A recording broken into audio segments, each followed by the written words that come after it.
खाने की कीमत। दूसरे दिन वह अपने एक दोस्त की बेटी की शादी में गई। उसका नाम रैनू था। वह एक कामकाजी दिन था। 10-15 का समय था। एक तरफ उन लोगों के लिए बुफे तैयार था जिन्हें ऑफिस जाने की जल्दी थी। दूल्हा दुल्हन पर जैसे ही आखिरी अक्षत गिरी, सबके पांव बुफे की तरफ मुड़ गए।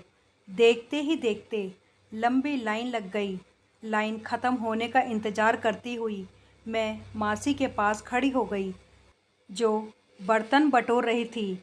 बार बार लाइन में खड़ा ना होना पड़े इसके लिए कई लोग थाली में बहुत ज़्यादा खाना डाल रहे थे, लेकिन ऑफिस के लिए जल्दी और लंच का समय करीब होने की वजह से कई लोग अपनी थाली का पूरा खाना ख़त्म नहीं कर रहे थे। किसी तरह 4 निवाले चिमट कर उन्होंने थाली बटोर रही मौसी को थमा दी। उस मौसी का चेहरा एकदम उतर गया। थाली इतनी भारी हुई होती थी कि मौसी उसे तुरंत कूड़ेदान में खाली नहीं करती थी, बल्कि थाली में रखे भोजन पर निराश दृष्टि से देखती, फिर कचरे के डिब्बे में खाली करती थी। मैं अपना भोजन समाप्त करने तक उस मौसी का अवलोकन कर रही थी। धीरे धीरे अपना खाना ख़त्म किया और अपनी थाली मासी के हाथों में थमा दी। थाली पूरी तरह से खाली देखकर मासी के चेहरे पर संतोष झलक रहा था। मैंने मासी से पूछा, मैं पीछे से देख रही थी, डिश में रखा खाना कूड़ेदान में डालने से आपको काफ़ी परेशानी हुई होगी। क्या ऑफिस के कर्मचारी आपको पूरा खाना देते हैं?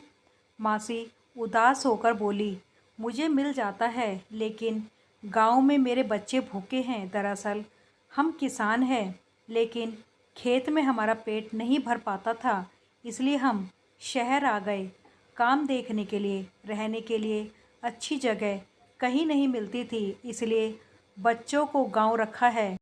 उनके दादी और दादाजी रहते हैं उनके साथ।